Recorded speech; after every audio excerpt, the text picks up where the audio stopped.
Eu nunca imaginei que encontraria minha filha Camila e minha netinha Sofia vivendo debaixo de uma ponte na zona leste de São Paulo.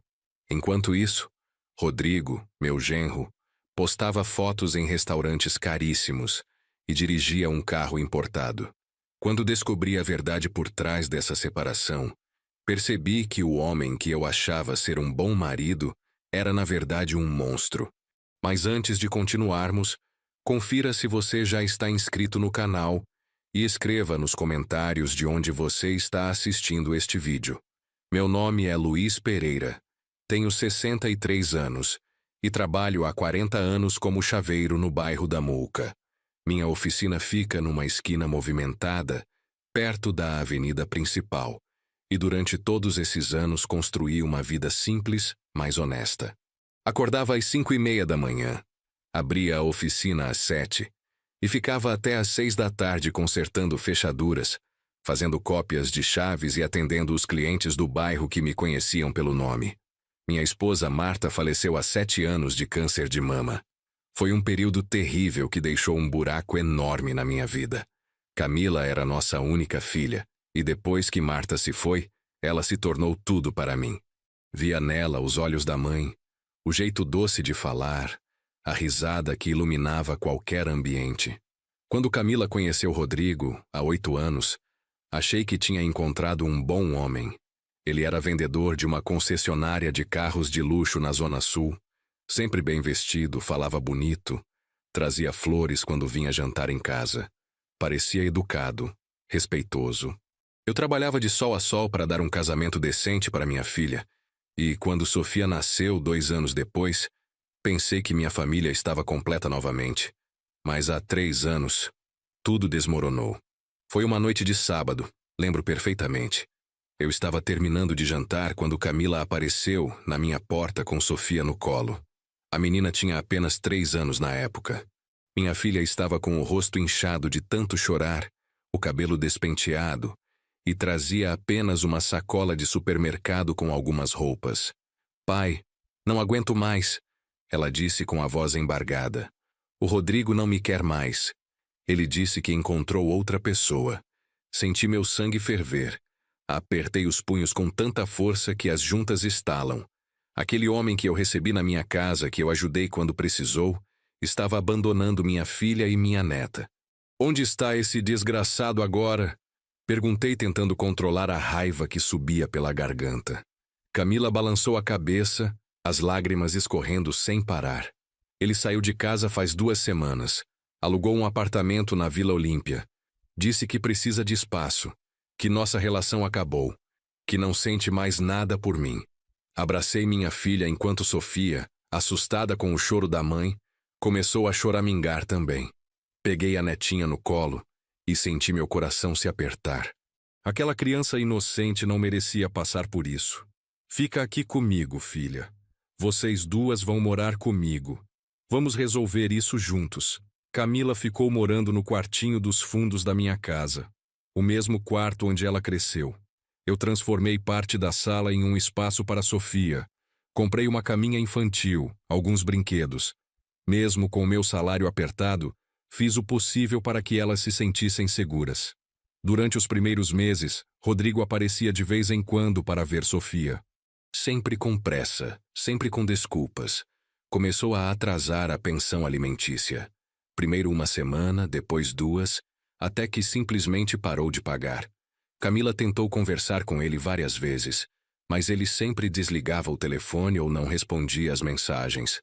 "Pai, não sei mais o que fazer", ela me disse uma noite enquanto Sofia dormia. "O Rodrigo me bloqueou no WhatsApp. Não responde mais minhas ligações. É como se a gente não existisse mais para ele. Vamos na justiça, filha. Ele tem obrigação de sustentar a Sofia. Não pode simplesmente sumir assim." Foi quando começaram os problemas de verdade. Rodrigo contratou um advogado caro, desses que cobram R$ 5.000, só para olhar um processo. E começou a espalhar mentiras sobre Camila. Disse que ela era instável, que usava drogas, que não cuidava direito da criança. Tudo mentira. Tudo inventado para fugir das responsabilidades dele. Nas audiências, ele aparecia de terno italiano, relógio suíço no pulso, fazendo papel de vítima.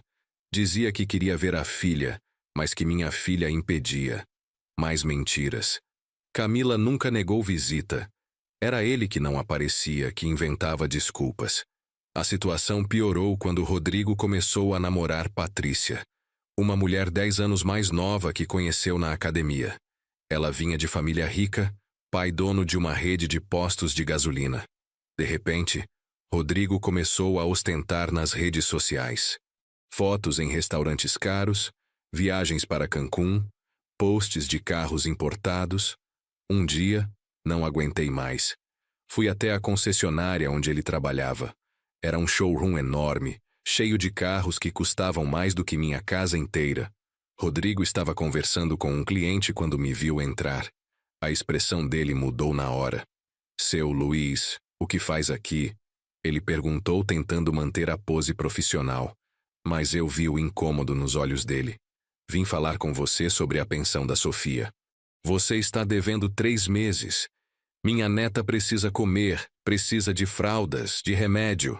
Ele me puxou para um canto longe dos clientes. O rosto dele ficou vermelho de raiva. "O senhor não tem que vir aqui no meu trabalho fazer escândalo. Eu pago quando eu puder. Estou com dificuldades financeiras." "Dificuldades financeiras." Repeti olhando ao redor para os carros de luxo. Vi seu Instagram. Vi as fotos em Cancún. Vi o relógio novo no seu pulso. Você tem dinheiro para tudo, menos para sua filha. Isso não é da sua conta. Você não sabe da minha vida. Eu sei que você é um canalha que abandonou a própria filha. E vou fazer de tudo para que a justiça te obrigue a cumprir suas responsabilidades. Ele se aproximou de mim, o dedo quase tocando meu peito. "Faça o que quiser, velho. Eu tenho advogados que vão comer vocês no café da manhã. E outra coisa, a Camila é uma vagabunda. Descobri que ela estava me traindo. Por isso terminei com ela. Não consegui me controlar. Dei um empurrão nele. Rodrigo tropeçou e caiu sentado no chão reluzente do showroom. 2 seguranças vieram correndo. "Seu Luiz, vou chamar a polícia!" Rodrigo gritou do chão. "Você me agrediu! Isso é crime! Pode chamar! Vou contar para todo mundo que tipo de homem você é!" Os seguranças me tiraram de lá antes que a situação piorasse. Saí daquela concessionária com o coração batendo forte, as mãos tremendo de raiva, mas também com medo do que Rodrigo poderia fazer. 2 dias depois daquele confronto na concessionária, Camila recebeu uma intimação judicial. Rodrigo estava pedindo a guarda total de Sofia. No processo, ele alegava que minha filha era usuária de drogas, que vivia em condições precárias, que eu era violento e representava perigo para a criança. Anexou como prova um vídeo do circuito de segurança da concessionária, mostrando o momento em que empurrei ele. "Pai, o que a gente vai fazer?" Camila me perguntou com o papel tremendo nas mãos. "Ele está dizendo que eu uso drogas. Isso é mentira. Eu nunca usei nada na minha vida." "Calma, filha. A verdade sempre aparece. Vamos arrumar um advogado." Mas advogado custava caro. Consultei 3. O mais barato cobrava R$ 8.000 de honorários, mais as custas do processo. Eu não tinha esse dinheiro. Minha oficina mal dava para pagar as contas da casa, a comida, as despesas com Sofia. Tentei pegar empréstimo no banco, mas com minha idade e minha renda, negaram. Acabamos indo com um advogado dativo, desses que o Estado oferece de graça.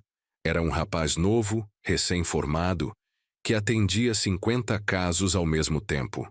Fazia o que podia, mas estava claro que não tinha estrutura para enfrentar a equipe de Rodrigo. Na primeira audiência, vi o estrago que as mentiras podem fazer. O advogado de Rodrigo apresentou fotos da minha casa.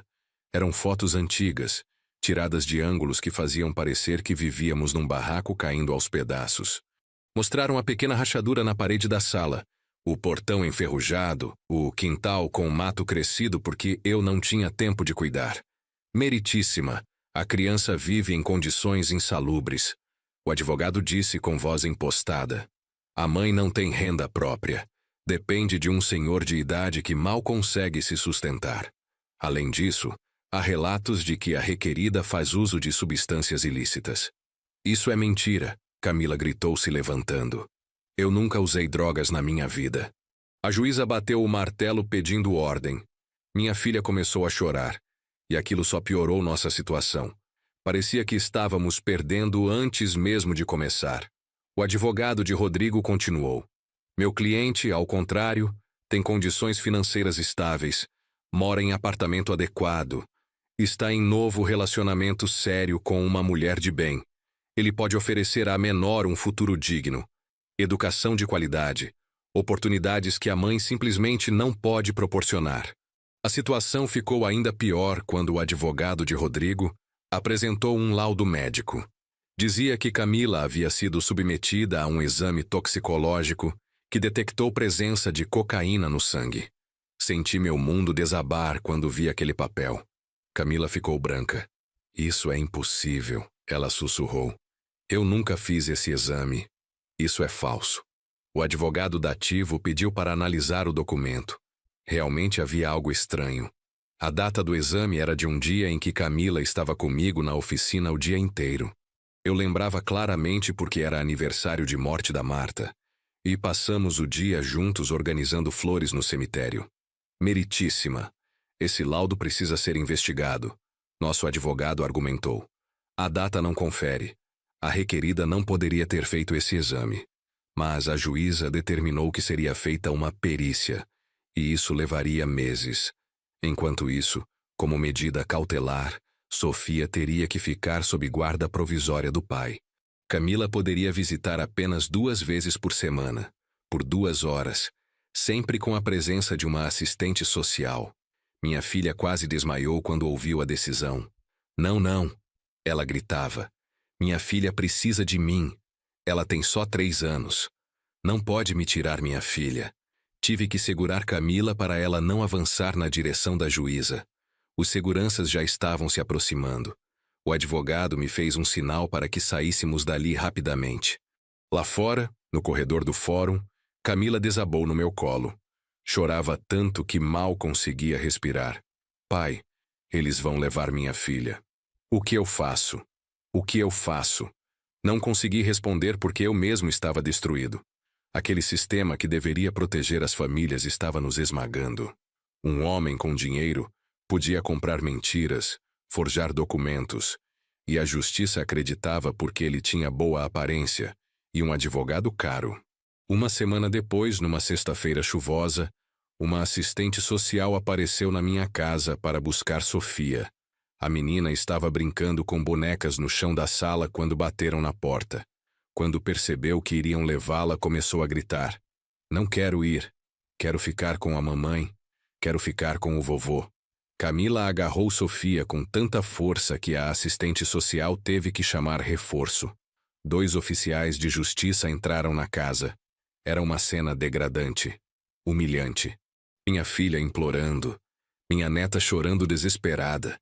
E eu ali, um homem de 63 anos que sempre trabalhou honestamente, sem poder fazer nada.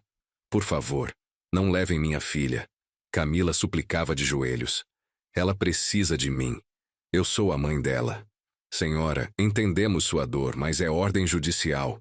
A assistente social dizia com voz mecânica, provavelmente já acostumada com cenas assim. A senhora poderá visitá-la 2 vezes por semana.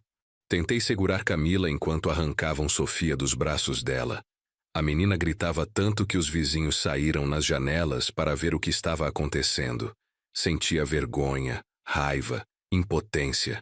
Aquela criança estava sendo traumatizada, e tudo por causa das mentiras de um homem covarde. Quando levaram Sofia, Camila ficou prostrada no chão, soluçando. Não se mexeu dali por horas. Fiquei sentado ao lado dela, acariciando seu cabelo, sem saber o que dizer. Não havia palavras que pudessem confortar uma mãe que acabara de ter a filha arrancada dos braços. Naquela noite, Camila não comeu nada. Ficou trancada no quarto chorando baixinho. Encostei a orelha na porta várias vezes, querendo entrar e abraçá-la, mas sabia que ela precisava processar aquela dor sozinha. Nos dias seguintes, minha filha virou outra pessoa. Parou de pentear o cabelo, vestia a mesma roupa por dias seguidos, mal comia. Ficava horas olhando para as fotos de Sofia no celular. Eu tentava animá-la. Dizia que íamos reverter aquela situação, mas eram palavras vazias. A verdade é que eu também estava perdido. A primeira visita autorizada foi numa quarta-feira. Rodrigo morava agora num apartamento de luxo na Vila Olímpia. Um prédio moderno com portaria eletrônica e segurança 24 horas. Fomos juntos, eu e Camila. A assistente social já estava esperando no hall de entrada. Quando subimos, Patrícia, a namorada de Rodrigo, abriu a porta. Estava com roupa de ginástica cara, daquelas marcas que vendem em shopping de rico. Olhou para Camila com desprezo mal disfarçado. Sofia estava sentada no sofá enorme da sala, assistindo desenho numa televisão do tamanho da parede. Quando viu a mãe, a menina gritou e correu para os braços de Camila. Mamãe, mamãe, eu não quero ficar aqui. Quero ir para casa com você e com o vovô. Camila apertou a filha contra o peito, as lágrimas molhando o cabelinho da menina. Eu também quero, meu amor. Mas por enquanto você precisa ficar aqui. Mas a mamãe vem te ver, tá bom? Rodrigo apareceu da cozinha com uma cerveja importada na mão. Estava de bermuda e camiseta, todo descontraído, como se não tivesse acabado de destruir uma família. 2 horas e vocês vão embora, ele disse olhando para o relógio caro no pulso. As regras são claras. Fiquei ali sentado, observando minha neta brincar com Camila no chão. Sofia mostrava os brinquedos novos que o pai tinha comprado, mas era óbvio que a menina estava infeliz. Não sorria como antes. Tinha olheiras. Estava mais magra. Patrícia ficou o tempo todo de braços cruzados, vigiando como se fôssemos bandidos. Rodrigo ficava no celular, nem dava atenção para a filha. Quando deu 2 horas, a assistente social bateu palmas. Hora de ir. Vamos, Camila. A cena se repetiu. Sofia se agarrando na mãe, chorando, implorando para ir embora. Camila tendo que sair com o coração partido. No elevador, minha filha desabou, chorando tão alto que os outros moradores olhavam com pena. As visitas seguintes foram todas assim, sempre dolorosas, sempre traumáticas. Sofia ficava cada vez mais apática. Parecia que estavam medicando a menina para ela ficar quieta. Quando perguntei a Rodrigo, ele negou, mas eu via nos olhos da minha neta que algo estava errado. Depois de 2 meses dessa situação, Camila começou a ter crises de ansiedade. Acordava no meio da noite gritando, dizendo que tinham levado Sofia. Tive que levá-la no posto de saúde. O médico receitou calmantes, disse que ela estava com depressão profunda. Minha filha começou a tomar os remédios que o médico receitou, mas pareciam deixá-la ainda mais desconectada da realidade. Ficava horas deitada olhando para o teto, sem vontade de fazer nada. Parou de comer direito. Em 3 meses, perdeu mais de 15 quilos. Pai, eu não aguento mais viver sem a minha filha. Ela me disse uma noite. Toda noite eu sonho com ela me chamando. Acordo e lembro que ela não está aqui. É uma dor que não passa. Eu tentava ser forte por nós dois. Mas a verdade é que eu também estava me despedaçando por dentro. Trabalhava na oficina como um robô, fazendo tudo no automático. Os clientes percebiam que algo estava errado, mas eu não tinha forças para explicar. Um dia, a senhora Benedita, uma cliente antiga que sempre levava as chaves para fazer cópias, me perguntou se estava tudo bem. Desabei. Contei tudo para ela. Ela ouviu em silêncio, balançando a cabeça. Seu Luiz, esse mundo está perdido mesmo. Um homem rico pode fazer qualquer coisa, e a justiça fecha os olhos. Mas não desista. Deus vê tudo. Tentei me agarrar naquelas palavras, mas ficava cada vez mais difícil ter fé. Via minha filha definhando, minha neta sendo criada por um pai ausente e uma madrasta que não ligava para ela, e eu sem poder fazer nada. Foi quando Camila começou a faltar nas visitas. Na primeira vez, disse que estava com dor de cabeça forte. Na segunda, que não aguentava ver Sofia e ter que ir embora sem ela. Na terceira, nem saiu da cama. Filha, você precisa ir. Eu insistia.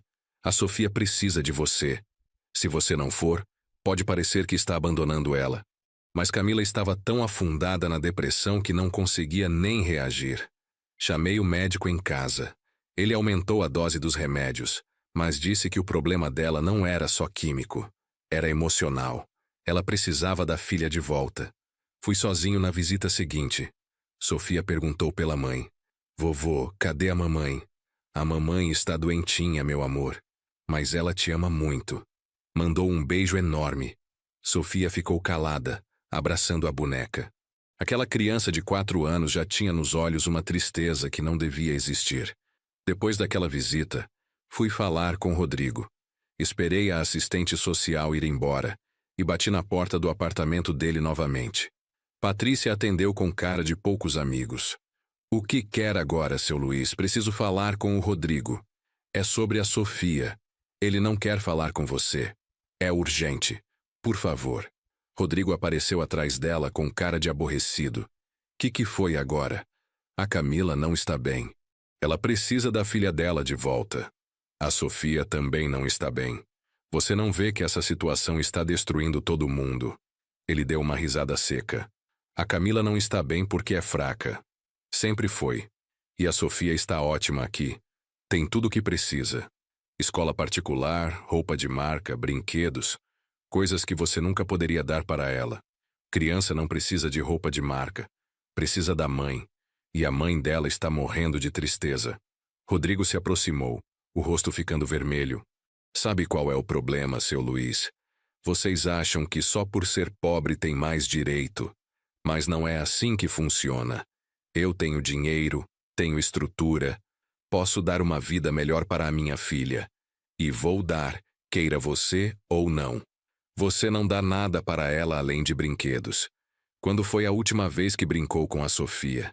Que sentou no chão com ela? Que deu banho, escovou os dentes, contou história antes de dormir? Você não é pai, é apenas um banco. Ele me empurrou com força. Eu tropecei e bati nas costas na parede do corredor. Sai daqui antes que eu chame a segurança. E não volta mais. Se a Camila não vir nas visitas, vou pedir na justiça para suspender de vez. Vou alegar abandono. Me levantei com dificuldade, sentindo uma dor aguda nas costas. Tinha 63 anos. Não era mais jovem para brigas. Voltei para casa destruído. Camila estava na cama, olhando para o teto. Contei o que tinha acontecido. Ela nem reagiu. Apenas virou o rosto para a parede. Nos dias seguintes, percebi que minha filha estava tomando mais remédios do que o receitado. Encontrei cartelas vazias embaixo da cama dela. Quando confrontei, ela explodiu. E o que você quer que eu faça, pai? Esses remédios são a única coisa que me fazem dormir. Se eu não dormir, fico pensando na Sofia o tempo todo. Fico imaginando se ela está chorando, se está com medo, se está perguntando por que a mãe dela abandonou ela. Você não abandonou ela, filha. Nós estamos lutando. Lutando. Ela deu uma risada amarga. Nós já perdemos, pai. Pessoas como a gente não ganham dessas pessoas. Eles têm dinheiro, têm advogados, têm o sistema do lado deles. E nós temos o quê? Nada. Não fala assim, Camila. Vamos conseguir reverter isso. Mas eu mesmo não acreditava mais naquilo. Via minha filha se afundando cada vez mais e não sabia como salvá-la. Uma madrugada, acordei com um barulho estranho na cozinha. Quando fui ver, Camila estava lá, sentada no chão com uma faca na mão. Não estava se cortando, apenas segurando e olhando para a lâmina. Filha, o que você está fazendo? Gritei correndo para tirar a faca da mão dela. Ela começou a chorar compulsivamente. Não aguento mais, pai. Eu só queria sumir. Queria parar de sentir essa dor. Abracei ela ali mesmo, no chão frio da cozinha. Nós dois chorando, sem saber mais o que fazer. Percebi naquela noite que estava perdendo minha filha. E se eu perdesse ela, perderia tudo que me restava. No dia seguinte, tentei interná-la numa clínica psiquiátrica. Mas, como era pelo SUS, a fila de espera era de meses. As clínicas particulares custavam fortunas que eu não tinha. Fiquei com minha filha em casa, vigiando cada movimento dela, com medo de que tentasse algo pior. Mas os problemas não paravam de chegar. Comecei a atrasar o aluguel da oficina. O proprietário, seu Antônio, que sempre foi compreensivo, começou a cobrar. Eu entendia. Ele também tinha contas para pagar. Seu Luiz, faz 3 meses que o senhor está atrasado. Vou ter que pedir para desocupar se não acertar até o fim do mês. Eu sei, seu Antônio. Estou passando por uns problemas. Mas vou acertar, pode deixar. Mas não consegui acertar. Com os gastos dos remédios de Camila, da comida, do ônibus para ir nas visitas de Sofia, do advogado que não resolvia nada, o dinheiro que entrava não dava. Comecei a atrasar também o aluguel da casa onde morávamos. Minha filha nem sabia direito o que estava acontecendo. Vivia num estado de letargia. Acordava, tomava remédio, voltava para a cama. Tinha dias que nem se levantava para comer. Eu deixava comida na mesinha de cabeceira. E quando voltava, estava intocada. Quando veio o despejo da oficina, senti que estava perdendo minha identidade. Aquele espaço era mais que um trabalho. Era onde passei 40 anos da minha vida. Onde conheci cada cliente pelo nome. Onde consertei milhares de fechaduras. Onde construí minha reputação. No último dia, arrumei minhas ferramentas numa caixa velha de madeira. Alguns clientes antigos passaram para se despedir. A dona Benedita trouxe um bolo. O seu Carlos, do bar da esquina, me deu um abraço apertado. Seu Luiz, o senhor sempre foi gente boa. Vai dar tudo certo. Mas eu não via como ia dar certo. Sem a oficina, eu não tinha renda. Tinha apenas a aposentadoria de um salário mínimo. E com isso não dava para pagar o aluguel da casa. Tentei conversar com o proprietário da casa. Expliquei a situação. Ele foi até educado, mas irredutível. Sinto muito, seu Luiz. Mas eu também tenho despesas. Vou precisar que o senhor desocupe. Foi assim que, com 63 anos nas costas, me vi sem casa e sem trabalho. Guardei o pouco que tínhamos em caixas e levei para a casa de um conhecido que aceitou deixar guardado na garagem dele. Peguei apenas o essencial: roupas, documentos, alguns cobertores. Camila estava tão dopada de remédios que mal entendeu o que estava acontecendo. Quando expliquei que íamos ter que sair, ela apenas assentiu, sem emoção. Passamos alguns dias dormindo na casa de conhecidos, um dia aqui, 2 dias ali. Mas ninguém podia nos abrigar para sempre. As pessoas têm suas próprias vidas, seus próprios problemas. Foi quando acabamos debaixo da Ponte das Bandeiras, na zona leste de São Paulo. Era um lugar horrível, sujo, úmido, perigoso. Mas era o que tínhamos. Montei um barraco improvisado com lona e papelão. Consegui 2 colchonetes velhos que alguém jogou fora. Era ali que dormíamos, eu e minha filha, ouvindo o barulho dos carros passando por cima das nossas cabeças, sentindo o cheiro de esgoto do rio Tietê que corria ali perto. Camila piorou ainda mais. Sem dinheiro para comprar os remédios psiquiátricos, ela passou a ter crises de abstinência.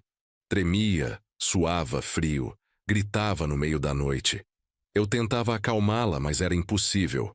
Outros moradores de rua reclamavam do barulho. Tentei arrumar trabalho, qualquer coisa. Fui em ferro velhos, em oficinas, em lojas. Mas com 63 anos, sem endereço fixo, ninguém queria me contratar. Acabei catando latinhas para vender. Juntava o dia inteiro e conseguia no máximo 10, 15 reais. Não dava nem para comer direito. Camila não conseguia fazer nada. Ficava o dia todo deitada no colchonete sujo, olhando para o nada. Emagrecia cada vez mais. A pele ficou pálida, os olhos fundos. Parecia um fantasma da mulher que tinha sido.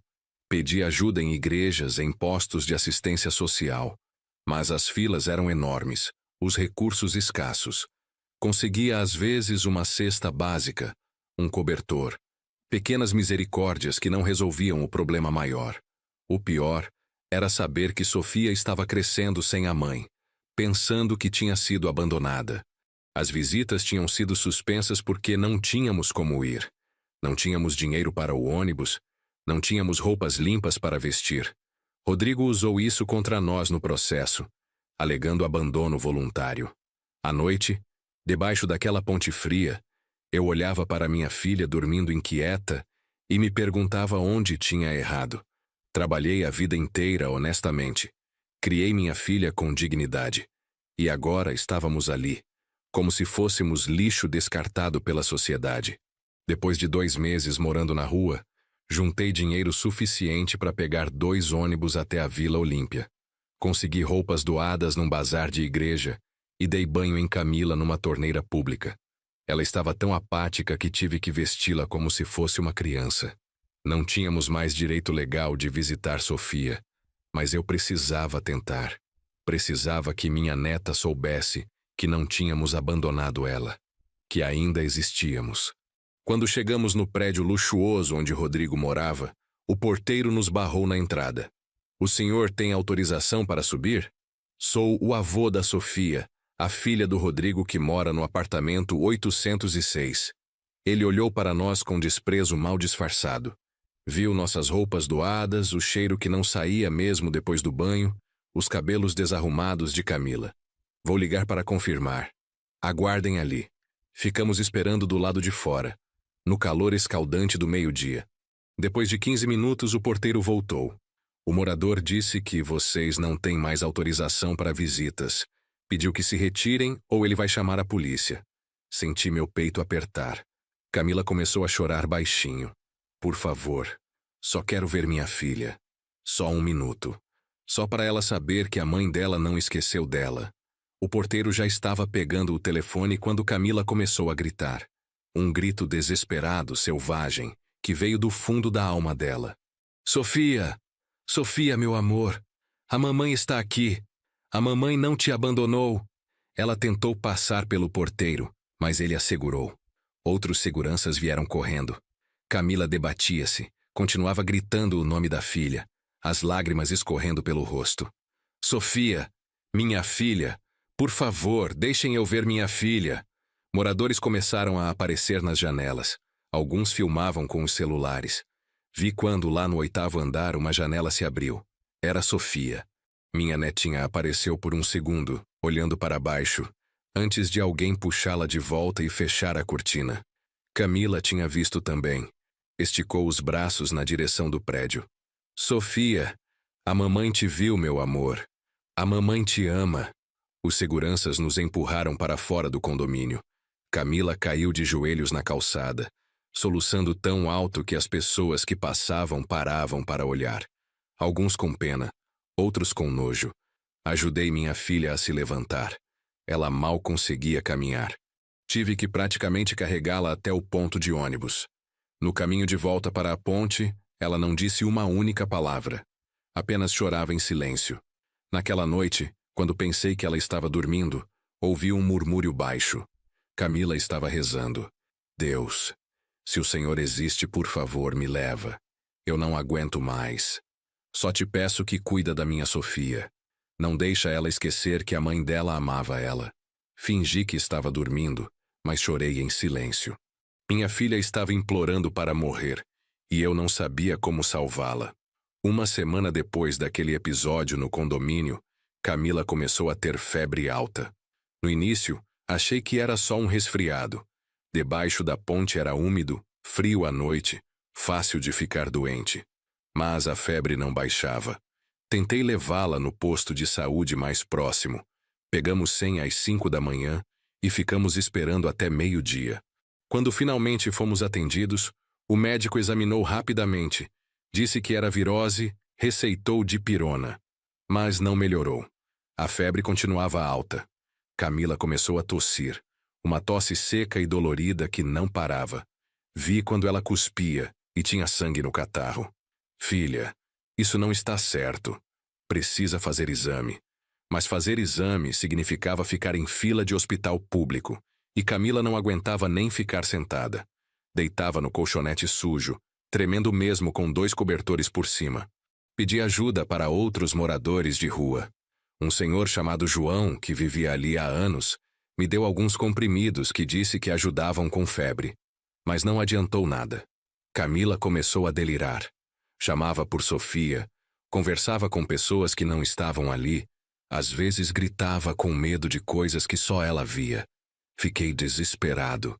Numa madrugada, quando a febre estava tão alta que ela queimava ao toque, carreguei minha filha no colo e comecei a caminhar até o hospital mais próximo. Ela não pesava quase nada. Estava só pele e osso. Parecia que carregava uma criança. Andei quase 3 quilômetros com ela nos braços. Minhas costas doíam, os joelhos tremiam, mas não podia parar. Quando cheguei no hospital, estava quase desmaiando de cansaço. O hospital era aquele caos que todo mundo conhece. Gente sentada no chão, criança chorando, enfermeiros correndo de um lado para o outro. Chegamos às 3 da manhã e mesmo assim estava lotado. Deixei Camila sentada numa cadeira e fui até a recepção. Minha filha está muito mal. Está com febre altíssima há uma semana, tossindo sangue. A atendente nem levantou os olhos do computador. Pegue uma senha e aguarde ser chamado. Mas ela pode morrer esperando. Não pode fazer nada? Senhor, todo mundo aqui está esperando. Se é emergência, vai para a sala vermelha. Se não, tem que esperar. Tentei explicar a gravidade, mas era inútil. Para aquele sistema, éramos apenas mais um número. Sentei ao lado de Camila, que mal conseguia manter os olhos abertos. Passaram-se 4 horas até chamarem nosso nome. O médico de plantão era jovem. Estava claramente exausto. Examinou Camila rapidamente, pediu alguns exames. Vou solicitar raio-x do pulmão. Essa tosse com sangue pode ser tuberculose ou pneumonia grave. Mas o raio-x só abre às 7 da manhã. Vocês vão ter que esperar. Mais espera. Sempre mais espera. Ficamos ali sentados no corredor gelado do hospital. Camila encostou a cabeça no meu ombro e adormeceu. Eu olhava para aquele lugar, para todas aquelas pessoas sofrendo, esperando, e pensava como tinha chegado até ali. Há um ano atrás, eu tinha uma casa, um trabalho. Minha filha era saudável. Agora estávamos ali, sem nada, sem ninguém, esperando numa fila para saber se ela ia viver ou morrer. Quando finalmente conseguimos fazer o raio-x e voltamos com o resultado, o médico olhou sério para a imagem. É pneumonia bilateral grave. Ela precisa ser internada imediatamente. Camila foi internada na ala de pneumologia. Era um quarto coletivo com 6 leitos, todos ocupados. O cheiro de remédio e doença era forte. Colocaram ela numa cama perto da janela, conectaram soro, começaram a aplicar antibióticos. O senhor é o responsável por ela. Uma enfermeira me perguntou com uma prancheta na mão. Sou o pai. Ela me entregou vários papéis para assinar. Autorizações de tratamento, termo de responsabilidade. Assinei tudo sem ler direito.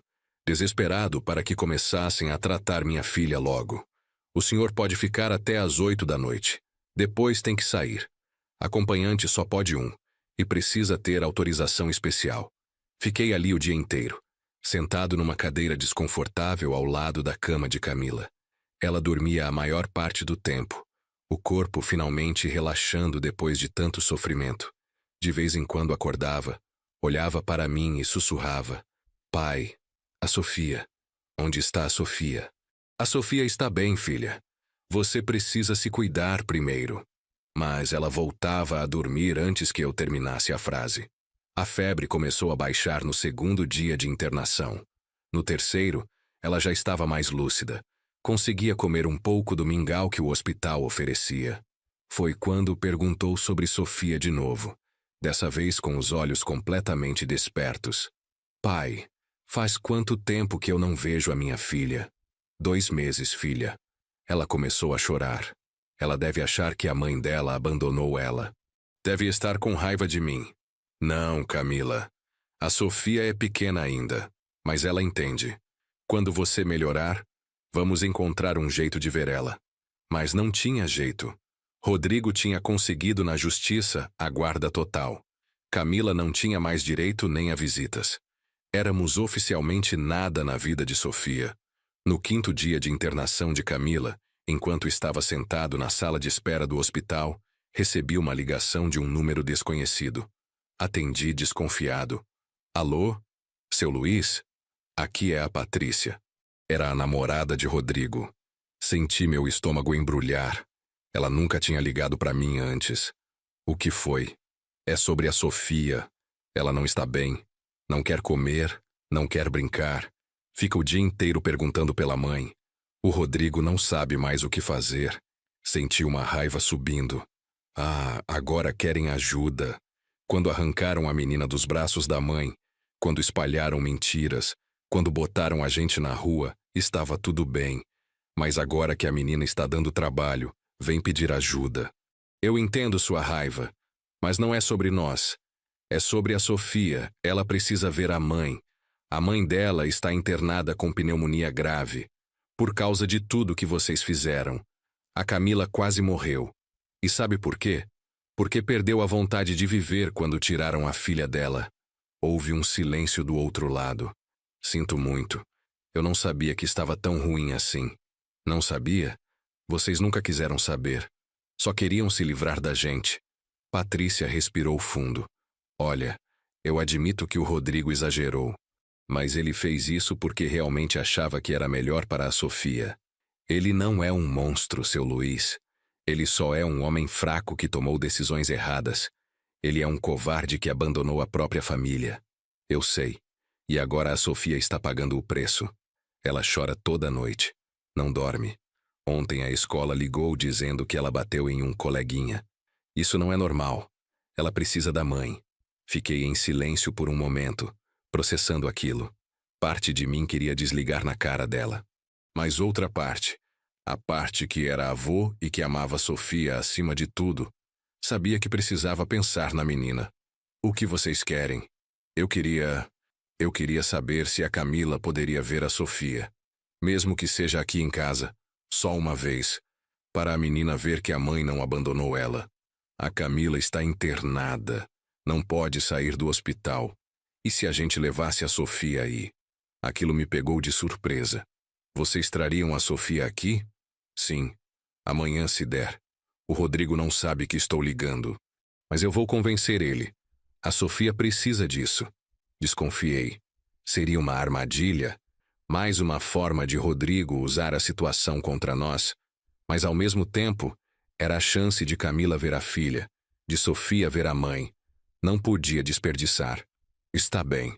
Mas se isso for algum tipo de truque... Não é truque, seu Luiz, eu prometo. Desliguei o telefone sem saber se devia acreditar ou não. Entrei no quarto onde Camila estava e contei sobre a ligação. Os olhos dela se encheram de lágrimas. Pai, será que é verdade? Será que vou mesmo ver minha filha? Vamos esperar para ver, filha. Mas se for verdade, você precisa estar bem. Precisa mostrar para a Sofia que está se cuidando. Camila acenou com a cabeça. Pela primeira vez em meses, vi um brilho de esperança nos olhos dela. Naquela noite, ela comeu toda a janta que o hospital serviu. Pediu para uma enfermeira ajudar a lavar o cabelo dela. Estava tentando ficar apresentável para a filha. Era doloroso e bonito ao mesmo tempo. No dia seguinte, às 3 da tarde, Patrícia apareceu no hospital com Sofia. Rodrigo não veio. Segundo ela, ele não tinha coragem de nos encarar, mas tinha autorizado a visita. Sofia estava diferente. Mais magra, com olheiras. O cabelo que antes era cheio de cachos, agora estava preso num rabo de cavalo simples. Vestia um vestido caro, mas não parecia a menina alegre que eu conhecia. Quando entramos no quarto e Sofia viu Camila na cama do hospital, a menina parou.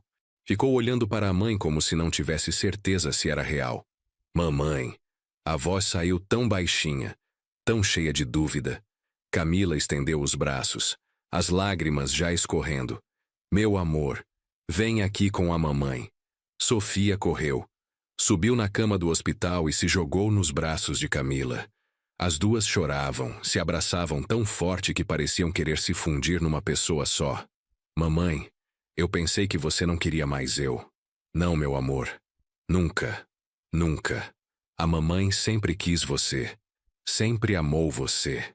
A mamãe só estava doente, mas nunca parou de pensar em você. Sofia enterrou o rosto no pescoço de Camila. Eu não gosto de morar com o papai. Eu quero ficar com você e com o vovô. Olhei para Patrícia. Ela tinha os olhos marejados também. Talvez não fosse tão ruim quanto eu pensava. Talvez ela realmente se importasse com Sofia. Fiquei ali observando mãe e filha conversarem, rirem, chorarem. Sofia contava sobre a escola nova, sobre os pesadelos que tinha, sobre como rezava toda noite para a mãe voltar. Camila pedia desculpas, explicava que nunca tinha querido se afastar, que tinha sido obrigada. Depois de 1 hora, Patrícia disse que precisavam ir. Sofia não queria soltar a mãe. Não, mamãe, eu quero ficar aqui com você. Meu amor, a mamãe ainda está doente. Precisa ficar no hospital mais uns dias. Mas agora você já sabe que a mamãe não te abandonou. E a gente vai se ver de novo, tá bom? Depois que saíram, Camila ficou olhando para a porta por onde Sofia tinha desaparecido. Mas era diferente de antes. Não era aquele olhar vazio de desespero.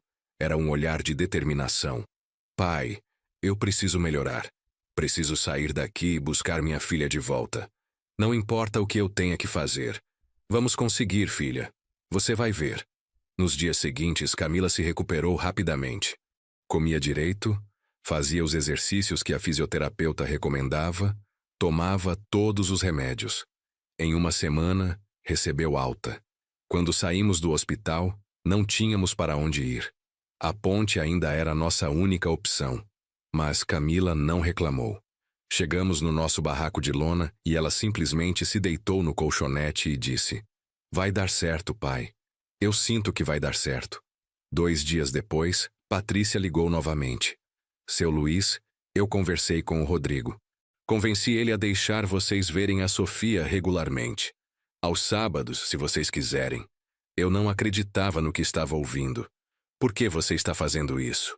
Patrícia suspirou do outro lado da linha. Porque eu vejo o sofrimento da Sofia. Ela precisa da mãe. E por quê? Porque eu estou grávida. Fiquei em silêncio. Quando descobri que estou esperando um bebê, comecei a pensar como eu me sentiria se alguém tirasse meu filho de mim. E percebi que o que fizemos com a Camila foi cruel. Não posso mudar o passado, mas posso tentar consertar o presente. Agradeci a ela e desliguei. Contei para Camila. Minha filha chorou, mas dessa vez eram lágrimas de alívio. Os sábados se tornaram nosso dia sagrado. Patrícia nos buscava de carro na ponte. No início foi constrangedor. Ela via onde morávamos, via nossa situação, mas nunca nos tratou com pena ou desprezo. Apenas nos levava até o apartamento. Rodrigo nunca estava quando chegávamos. Patrícia dizia que ele saía para não ter que nos encarar. Era melhor assim. Não sei se eu conseguiria me controlar vendo aquele homem depois de tudo. Sofia estava sempre nos esperando na porta. Corria para os braços de Camila e ficávamos ali, os três, brincando, conversando, sendo família novamente. Por algumas horas, era como se nada de ruim tivesse acontecido. Patrícia nos deixava à vontade. Preparava almoço, deixava a gente usar o banheiro, até dava roupas limpas para Camila vestir. Era uma tentativa de compensar, eu sabia, mas era melhor que nada. Um sábado, enquanto Sofia e Camila brincavam no quarto, Patrícia me chamou para conversar na cozinha. Seu Luiz, eu sei que vocês estão morando na rua, e sei que o senhor está tentando arrumar emprego, mas está difícil. Não precisa ficar com pena da gente. Não é pena, é que... Eu estava pensando. O prédio onde moro tem um zelador que está para se aposentar. É um trabalho simples, cuidar da portaria à noite e supervisionar a limpeza. Paga um salário mínimo e meio, e vem com um quartinho de empregado onde o senhor poderia morar. Olhei para ela sem entender. Por que você está fazendo isso? Porque é o certo a ser feito. E porque, se o senhor estiver trabalhando aqui no prédio, a Camila e a Sofia vão poder se ver com mais frequência. Era uma oferta boa demais para ser verdade. Mas eu estava tão desesperado que não podia recusar. Eu aceito. Quando posso começar? Semana que vem. Vou falar com o síndico. 1 semana depois comecei a trabalhar como zelador noturno do prédio. O quartinho de empregado era minúsculo.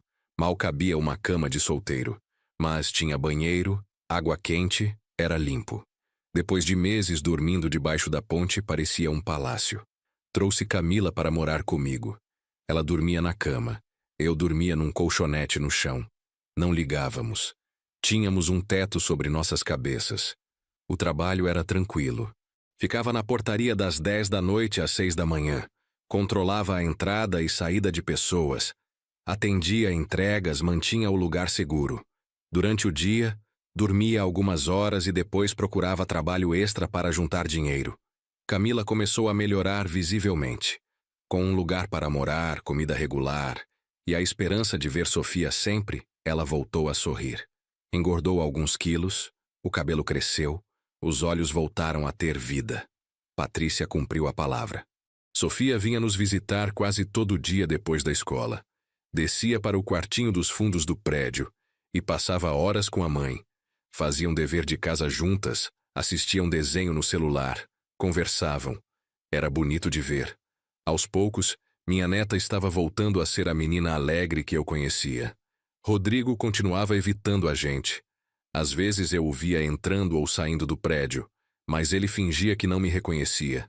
Patrícia dizia que ele estava com vergonha do que tinha feito, que estava vendo a felicidade de Sofia e se arrependendo. Mas eu não queria desculpas dele, queria justiça. Um dia, Patrícia me chamou de novo para conversar. Seu Luiz, eu tenho uma amiga advogada. Ela se especializou em casos de família. Eu contei nossa história para ela e ela quer ajudar. De graça. Por que de graça? Porque ela também passou por uma situação parecida. O ex-marido dela tomou a filha. Ela sabe a dor que é. Era a primeira luz real de esperança que víamos. Uma advogada de verdade, que pudesse enfrentar os advogados caros de Rodrigo. Doutora Juliana Campos era uma mulher de 40 e poucos anos, cabelo curto, óculos de armação grossa, um olhar firme e determinado. Quando nos reunimos no quartinho para conversar, ela foi direto ao ponto. Vou ser honesta com vocês. O caso está difícil. Rodrigo tem a guarda legal. Mas há coisas que podemos fazer. Primeiro, vamos provar que aquele exame toxicológico foi forjado. Segundo, vamos mostrar que a situação de vocês melhorou. Terceiro, vamos demonstrar que Sofia está emocionalmente prejudicada longe da mãe. Como vamos provar que o exame foi falso? Já estou investigando. Achei irregularidades no laboratório que emitiu o laudo. Eles foram fechados há 6 meses por fraude documental. Isso desacredita completamente o exame. Senti meu coração acelerar. Finalmente alguém que sabia o que estava fazendo, que lutava de verdade por nós. Doutora Juliana trabalhou rápido. Em 2 semanas, protocolou um pedido de revisão da guarda. Juntou provas da fraude do exame, laudos médicos mostrando que Camila estava saudável agora, depoimentos de professores dizendo que Sofia estava melhor, depois que voltou a ver a mãe regularmente. A audiência foi marcada para 1 mês depois. Dessa vez, entramos no tribunal diferentes. Camila estava vestida com roupas simples mais limpas que Patrícia tinha dado. Eu estava com o uniforme do meu trabalho, limpo e passado. Tínhamos endereço, emprego, dignidade de volta. O advogado de Rodrigo tentou usar os mesmos argumentos de antes, mas doutora Juliana destruiu um por um. Mostrou que o laboratório que fez o exame era fraudulento, que nunca tinha existido tal exame. Apresentou fotos recentes de Sofia sorrindo ao lado de Camila. Chamou a professora da menina para depor. A menina Sofia tem apresentado melhora significativa no comportamento desde que voltou a ter contato regular com a mãe. A professora disse. Antes estava agressiva, não comia, tinha pesadelos. Agora está bem, participa das aulas, brinca com os colegas. O advogado de Rodrigo tentou argumentar sobre nossa condição financeira, mas doutora Juliana foi implacável. Meritíssima, o senhor Luiz Pereira tem emprego fixo há 3 meses. Tem residência fixa.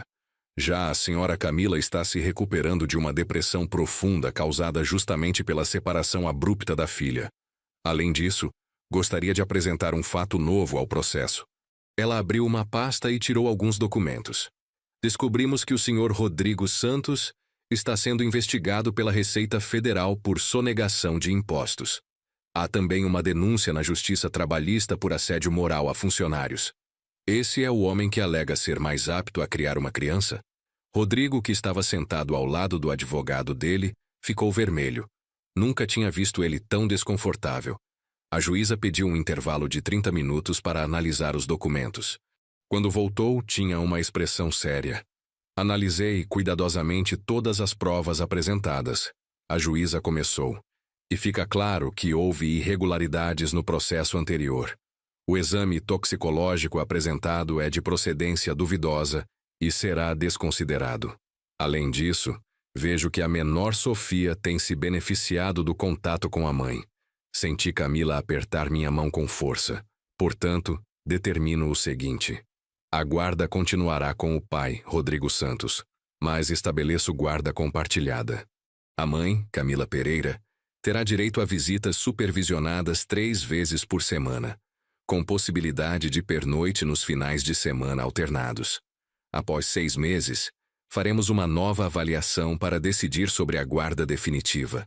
Não era tudo o que queríamos, mas era um começo. Camila começou a chorar, e dessa vez eram lágrimas de alívio misturadas com alegria. Além disso, continuou a juíza, o senhor Rodrigo Santos fica obrigado a pagar pensão alimentícia no valor de 30% de seus rendimentos líquidos, com prestação de contas mensal. O não pagamento resultará em prisão civil. Rodrigo tentou protestar, mas o advogado dele o calou. Estava claro que tínhamos vencido essa batalha, mesmo que não tivéssemos ganhado a guerra ainda. Quando saímos do tribunal, Camila me abraçou com tanta força que quase me derrubou. Pai, a gente conseguiu. A gente realmente conseguiu. Ainda não acabou, filha. Mas estamos no caminho certo. Doutora Juliana nos acompanhou até a porta do fórum. Vocês se saíram muito bem. Agora é importante manter tudo certinho. Luiz, continue no trabalho. Camila, continue fazendo terapia. Em 6 meses vamos pedir a guarda completa. E dessa vez, vamos ganhar.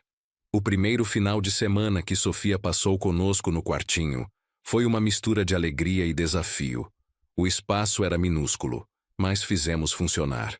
Comprei um colchonete extra para Sofia dormir, enchemos o lugar de desenhos que ela fazia, transformamos aquele cubículo em um lar. Sofia estava radiante. Na sexta à noite, quando Patrícia a trouxe com uma mochilinha de roupas, a menina entrou correndo e pulou nos braços de Camila. Mamãe, vou dormir aqui com você e com o vovô? Vai sim, meu amor. O fim de semana inteiro é nosso. Fizemos pipoca no micro-ondas minúsculo que eu tinha comprado usado. Assistimos filme no celular, os 3 apertados no colchonete. Sofia riu tanto que soluçava. Antes de dormir, Sofia me abraçou forte e sussurrou no meu ouvido. Vovô, eu estava com tanta saudade. Todas as noites eu pedia para Deus deixar eu voltar para vocês. Senti um nó na garganta. Abracei minha neta e prometi baixinho que nunca mais deixaria ninguém nos separar. Durante a noite, acordei algumas vezes só para ter certeza de que não estava sonhando. Sofia dormia entre eu e Camila, abraçada na mãe, respirando tranquila. Minha filha também dormia, mas com um sorriso no rosto. Fazia tanto tempo que não via ela sorrindo dormindo. No sábado de manhã, preparei café com leite e pão com manteiga. Não era nada luxuoso, mas Sofia comeu como se fosse a melhor refeição do mundo. Camila penteou o cabelo da filha, fez 2 trancinhas que Sofia adorou. Passamos o dia inteiro juntos. Fomos na pracinha do bairro, tomamos sorvete de R$1, caminhamos pelas ruas conversando sobre tudo e nada. Sofia contava sobre a escola, sobre os amigos, sobre os desenhos que gostava. Camila ouvia cada palavra como se fosse a coisa mais importante do universo. No domingo à tarde, quando Patrícia veio buscar Sofia, a despedida foi difícil, mas diferente de antes. Não era uma separação desesperada. Era uma despedida com promessa de retorno.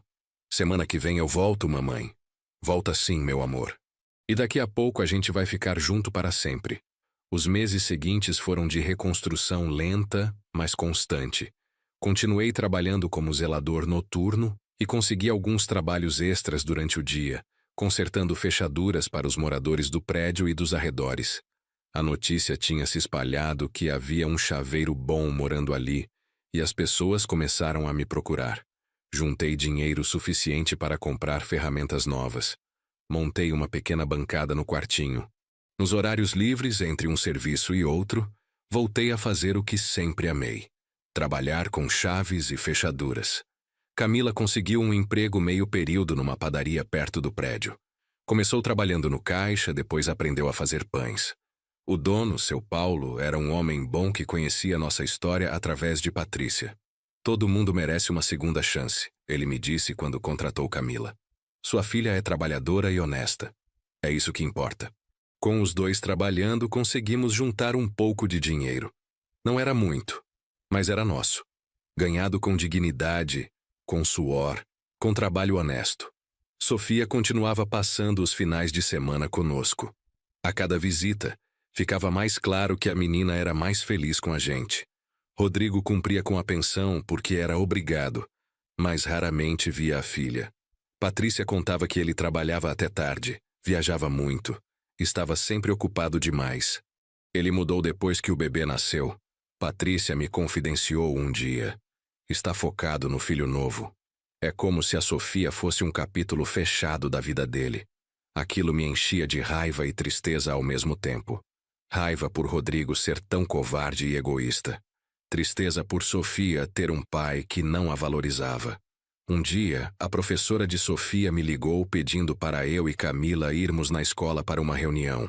Fiquei preocupado, pensando que tinha acontecido algum problema. Mas quando chegamos, a professora estava sorrindo. Chamei vocês porque quero mostrar uma coisa. Ela nos levou até a parede da sala onde estavam pendurados vários desenhos das crianças. No centro tinha um desenho de Sofia. Era a nossa família. Ela, Camila, eu, todos de mãos dadas embaixo de um sol enorme e amarelo. Em cima, escrito com letras tortas: Minha família que eu amo. A professora apontou para o desenho. Quando pedi para as crianças desenharem suas famílias, Sofia fez esse. Não desenhou o pai, não desenhou a casa grande onde mora. Desenhou vocês. E sabe o que ela me disse? Que essa é a família verdadeira dela. A que faz ela feliz. Camila começou a chorar ali mesmo, na frente da professora. Eu segurei firme na mão dela. Além disso, a professora continuou. Sofia está indo muito bem nos estudos. É uma das melhores alunas da turma. É educada, carinhosa com os colegas. Vocês estão fazendo um ótimo trabalho com ela. Isso era tudo o que precisávamos ouvir. Que estávamos fazendo algo certo. Que Sofia estava feliz e saudável conosco. Quando saímos da escola, Camila me abraçou no meio da calçada. Pai, a gente vai conseguir. Eu sei que a gente vai conseguir ter ela de volta. Faltando um mês para a audiência de revisão da guarda, doutora Juliana nos chamou para uma reunião. Estávamos preparados, tínhamos tudo documentado. Os recibos do aluguel do quartinho, meus contra-cheques, os recibos de pagamento de Camila na padaria, laudos médicos mostrando que ela estava saudável, relatórios da escola mostrando o progresso de Sofia. A advogada revisou tudo com atenção e acenou positivamente. Está tudo muito bom, mas preciso de mais uma coisa de vocês. Preciso que vocês encontrem um lugar melhor para morar. Um apartamento de verdade, onde Sofia possa ter um quarto próprio. O juiz vai levar isso em consideração. Mas, doutora, a gente não tem dinheiro para alugar um apartamento, respondi. Mal conseguimos juntar alguma coisa todo mês. Doutora Juliana suspirou. Eu sei, mas é importante para o caso. Vou ver o que posso fazer. Saímos daquela reunião desanimados.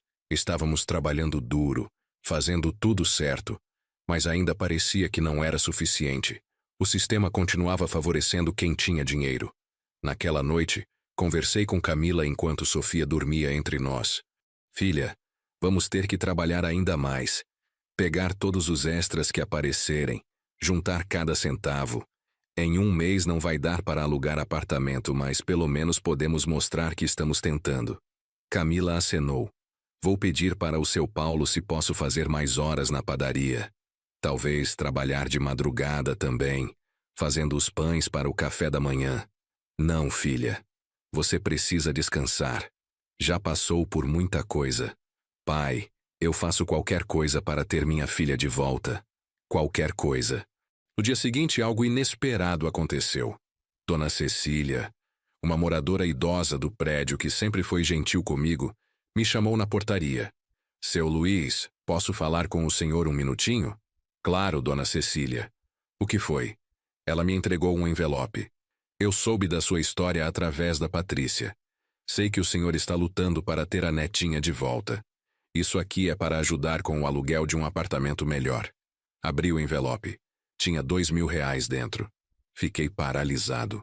Dona Cecília, eu não posso aceitar isso. Pode sim. E não é só meu. Conversei com outros moradores. Todos querem ajudar. Nos dias seguintes, outros moradores do prédio começaram a aparecer com envelopes. R$ 50 aqui, 100 ali, 200 acolá. Alguns davam o que podiam, outros davam mais. Até o síndico do prédio contribuiu. Seu Luiz, o senhor é um trabalhador honesto, o síndico me disse. Todo mundo aqui vê como o senhor cuida desse prédio com dedicação. E todo mundo sabe que aquela netinha sua merece estar com os avós. Isso é o mínimo que podemos fazer. Em uma semana, os moradores tinham juntado R$ 8.000. Era dinheiro suficiente para pagar 3 meses de aluguel de um apartamento simples, mais a entrada. Camila não acreditou quando contei. Chorou tanto que pensei que não ia parar nunca. Pai, existe gente boa no mundo. Existe mesmo. Existe sim, filha. E a gente vai retribuir isso sendo pessoas melhores ainda. Com o dinheiro dos moradores e o que tínhamos juntado, conseguimos alugar um apartamento pequeno a 6 quadras do prédio. Eram apenas 2 quartos, sala, cozinha e banheiro. Mas era nosso. Era um lar de verdade. Os mesmos moradores que tinham doado dinheiro doaram móveis. Dona Cecília deu uma cama de solteiro que era da filha dela. Seu Roberto, do 5º andar, deu um sofá velho mais confortável. Dona Marina deu panelas, pratos, copos. Em uma semana, mobiliamos o apartamento inteiro com doações. Não era luxuoso, mas era aconchegante. Pintamos as paredes de branco. Camila costurou cortinas com tecidos baratos do Brás. Eu consertei as torneiras que pingavam. O quarto de Sofia ficou pequeno, mas cheio de amor. Compramos uma cama infantil em uma loja de usados. Camila pintou as paredes de rosa claro com a tinta que sobrou de uma reforma no prédio. Colamos adesivos de borboletas que custaram R$ 5 na loja de R$ 1,99. Quando Sofia viu o quarto pela primeira vez, no fim de semana seguinte, seus olhos brilharam. Mamãe, esse quarto é meu. Só meu. Só seu, meu amor. Para quando você vier ficar com a gente. Sofia pulou na cama nova, abraçou o travesseiro, girou no quartinho pequeno como se fosse um palácio. É o quarto mais bonito do mundo. Uma semana antes da audiência, Patrícia me procurou na portaria do prédio. Estava com o bebê no colo, um menininho de 4 meses que se parecia com Rodrigo. Seu Luiz, preciso te contar uma coisa importante. Sobre o Rodrigo. Senti um aperto no peito. O que foi? Ela respirou fundo. Rodrigo está com uma amante. Conheci ela há 2 meses. Uma cliente da concessionária. Ele acha que eu não sei, mas vi as mensagens no celular dele. Ele está planejando se separar de mim depois que o bebê completar 6 meses. Sinto muito, Patrícia. Você não merece isso. Não é sobre mim. É sobre Sofia. Rodrigo falou para a amante que assim que conseguir se livrar de mim, vai devolver a guarda de Sofia para a mãe. Que a menina é um peso, que atrapalha os planos dele. Fiquei em choque. Ele disse isso? Disse. Está tudo gravado. Eu gravei as mensagens antes dele apagar. E quero dar isso para a Dr. Juliana usar na audiência. Por que você está fazendo isso? Você está com ele. Patrícia olhou para o filho nos braços. Porque quando esse menino crescer, não quero que ele se torne um homem como o pai. E porque a Sofia merece estar com quem realmente ama ela. Eu sempre soube disso. Mas fui covarde no começo. Agora não sou mais. Ela me entregou um pendrive. Está tudo aqui. Mensagens, áudios, fotos. Prova de que ele nunca quis realmente a guarda de Sofia. Que só fez isso para machucar a Camila. Peguei o pendrive com as mãos tremendo. Obrigado, Patrícia. Você não sabe o quanto isso significa. O dia da audiência amanheceu com um sol forte. Acordei cedo, vesti minha melhor calça e camisa. Ajudei Camila a se arrumar. Ela estava nervosa. As mãos tremiam enquanto tentava passar batom. Calma, filha. Hoje vai dar tudo certo. E se não der, pai? E se o juiz disser que ainda não é suficiente? Vai ser suficiente. A gente fez tudo certo e agora temos provas que o Rodrigo nunca deveria ter ficado com a Sofia. Chegamos no fórum 1 hora antes. Doutora Juliana já estava lá revisando os documentos. Quando mostrei o pendrive que Patrícia tinha dado, os olhos dela brilharam. Isso aqui muda tudo. Absolutamente tudo. Rodrigo chegou acompanhado do advogado dele, todo confiante como sempre. Não sabia o que estava por vir. Quando a audiência começou, doutora Juliana foi metódica. Primeiro apresentou todas as provas de que estávamos em situação estável. Contratos de trabalho, comprovante de residência do apartamento novo, fotos do quarto de Sofia, relatórios escolares mostrando o excelente desempenho da menina. Depois, chamou a professora de Sofia para depor novamente. A aluna Sofia tem apresentado melhora exponencial desde que voltou a conviver regularmente com a mãe.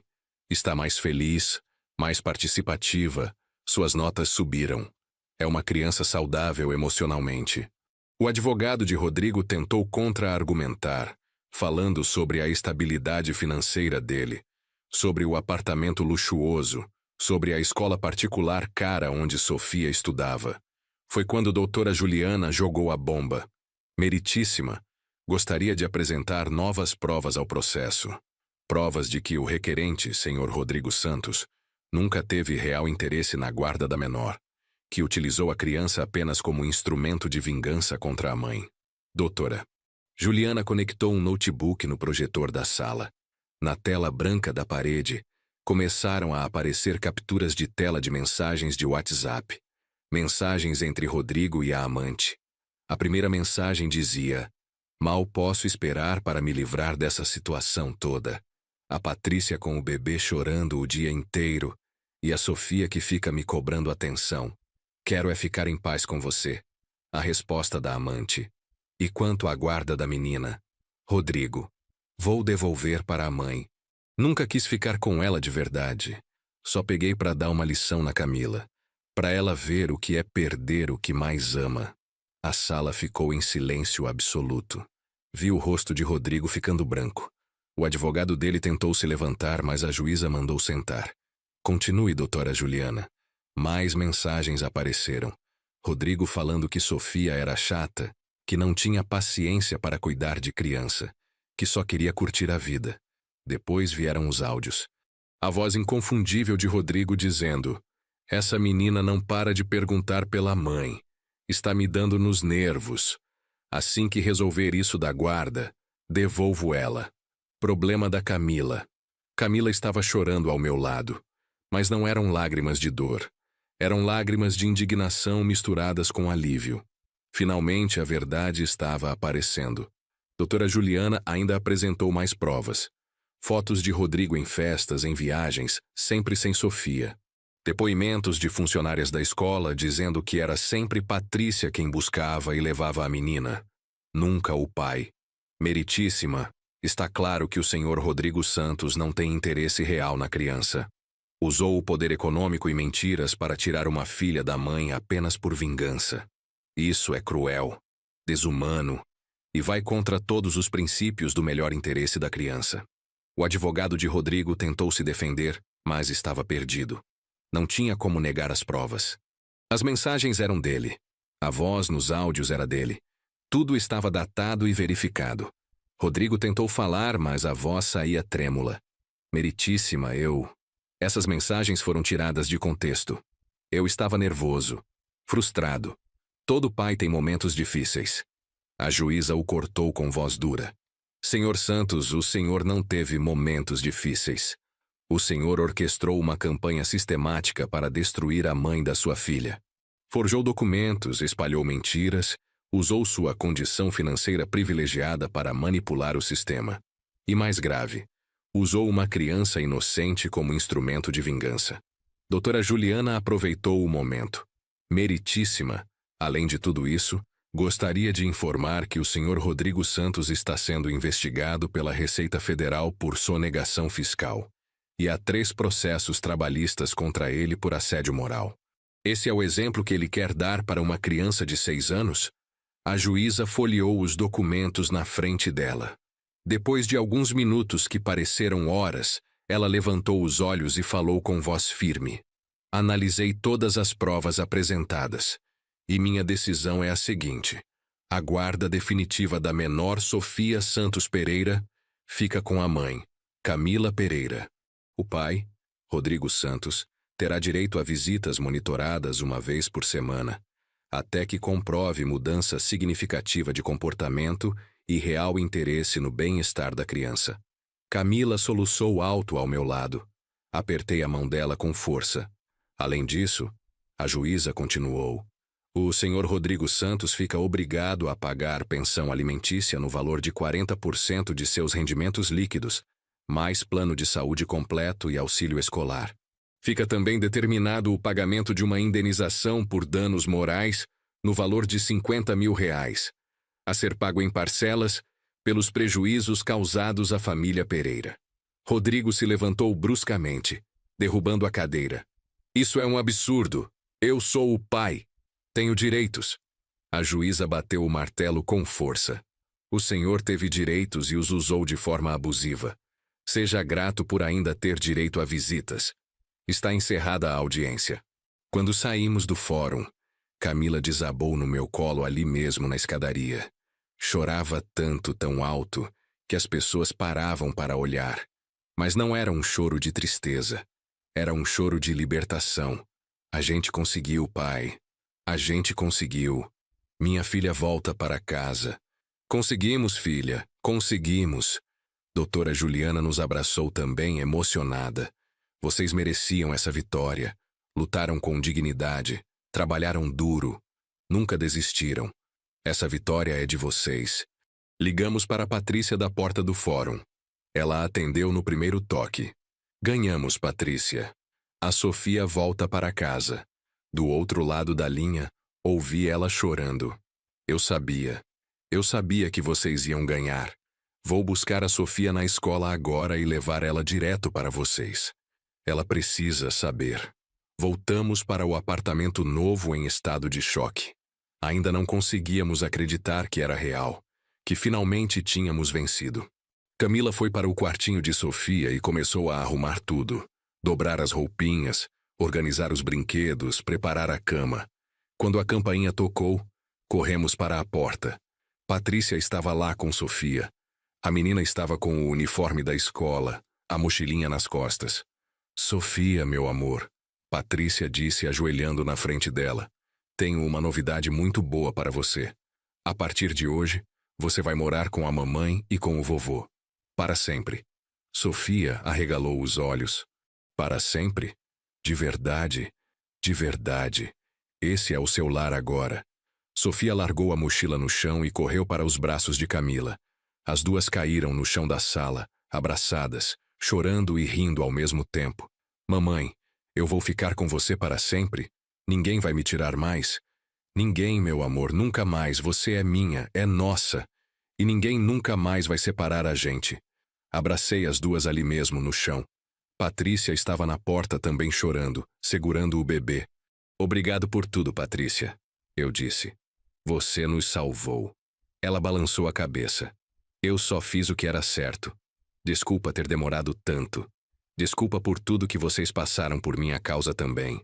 Você não tem culpa. Você ajudou a consertar as coisas. Isso é o que importa. Naquela noite fizemos um jantar simples. Arroz, feijão, bife acebolado, batata frita. Comida de casa, feita com amor. Sofia comeu 2 vezes, dizendo que era a comida mais gostosa do mundo. Depois do jantar, demos banho nela. Vestimos o pijama novo que Camila tinha comprado. Sofia escolheu um livro de histórias que eu tinha comprado na feira do livro usado, e lemos juntos, os 3 na cama pequena. Quando Sofia finalmente adormeceu, abraçada no travesseiro, Camila e eu ficamos ali olhando para ela. Pai, eu não acredito que isso é real. Tenho medo de acordar e descobrir que é um sonho. Não é sonho, filha. É real. A Sofia está aqui, em casa, e vai ficar. Ficamos ali por horas, apenas observando minha neta dormir. O rostinho tranquilo, a respiração suave, um sorrisinho no canto da boca. uma criança finalmente em paz. Por volta da meia-noite, saímos do quarto devagar para não acordar Sofia. Sentamos no sofá da sala, ainda tentando processar tudo o que tinha acontecido. Camila encostou a cabeça no meu ombro. Pai, a gente passou por tanta coisa. Teve momentos que eu quis desistir, que eu achei que não ia aguentar. Eu sei, filha. Eu também pensei em desistir, mas a gente não desistiu. E olha onde a gente chegou. Ela segurou minha mão. Sem você, eu não teria conseguido. Você me segurou quando eu estava caindo. Você nunca duvidou de mim, nem quando todo mundo duvidou. Nos meses seguintes, nossa vida foi se estabilizando. Continuei trabalhando como zelador noturno e fazendo serviços de chaveiro durante o dia. Camila foi promovida na padaria. Agora já era responsável por toda a produção de pães. Com o dinheiro da indenização que Rodrigo foi obrigado a pagar e com a pensão em dia, conseguimos guardar um pouco todo mês. Não éramos ricos, mas tínhamos o suficiente para viver com dignidade. Sofia se adaptou rapidamente à nova vida. Continuou na mesma escola, mas agora era Camila quem a levava e buscava todos os dias. As notas continuaram boas, ela fez novos amigos, voltou a ser a menina alegre que sempre foi. Rodrigo exerceu o direito de visita apenas 2 vezes. Nas 2 vezes, Sofia voltou quieta, triste, dizendo que o pai tinha passado o tempo todo no celular e que mal conversou com ela. Depois disso, ele simplesmente parou de aparecer. Mandou uma mensagem para Camila dizendo que estava se mudando para o Rio de Janeiro, que tinha conseguido um emprego melhor lá. Sofia não chorou quando soube. Apenas deu de ombros e disse: tudo bem. Eu tenho você e o vovô. Isso é o que importa. Patrícia continuou fazendo parte das nossas vidas. Ela se separou de Rodrigo oficialmente e voltou a morar com os pais.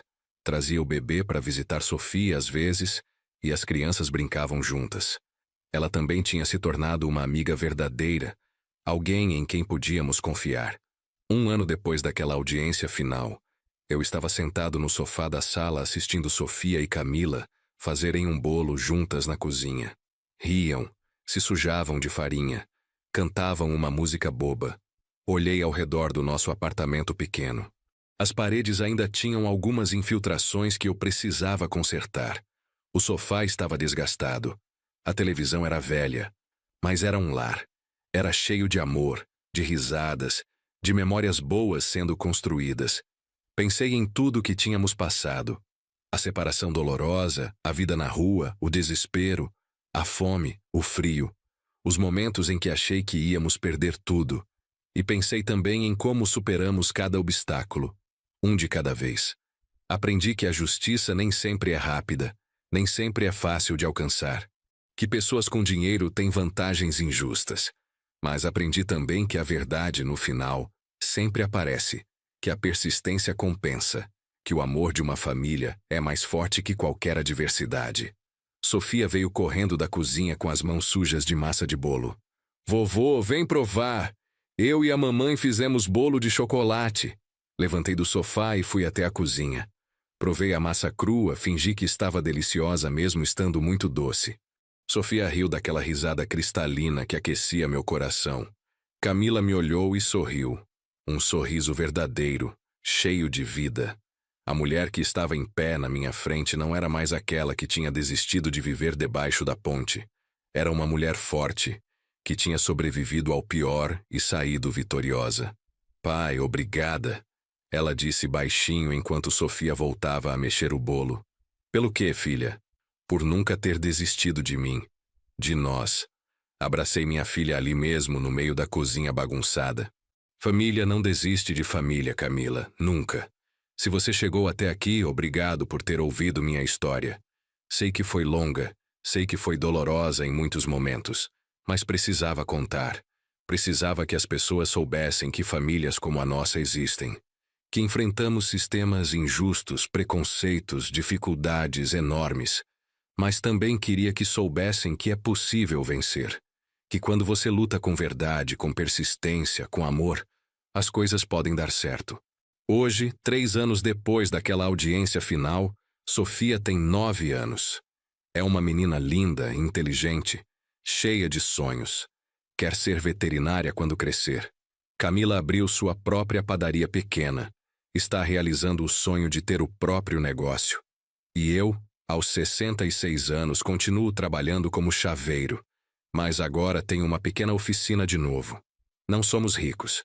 Nunca vamos ser. Mas somos felizes. Somos uma família. E isso, no final das contas, é tudo que importa. Se você está passando por uma situação parecida, se está lutando para recuperar alguém que ama, não desista. A estrada é difícil, mas o destino vale a pena. Continue lutando. Continue acreditando. E nunca, nunca deixe que alguém te diga que você não é suficiente. Porque você é. Nós somos. E um dia, você também vai estar sentado na sua casa, olhando para as pessoas que ama, e vai perceber que cada lágrima, cada dificuldade, cada momento de dor valeu a pena. Meu nome é Luiz Pereira. Tenho 66 anos. E essa foi a história de como quase perdi tudo. Mas no final, encontrei o que realmente importa. Deixe seu comentário contando o que achou dessa história. Ela mudou algo em você? Você conhece alguém passando por situação parecida? Compartilhe nos comentários. E, se puder, inscreva-se no canal. Histórias reais precisam ser contadas, precisam ser ouvidas. Obrigado por ter ficado até o final. Que Deus abençoe você e sua família.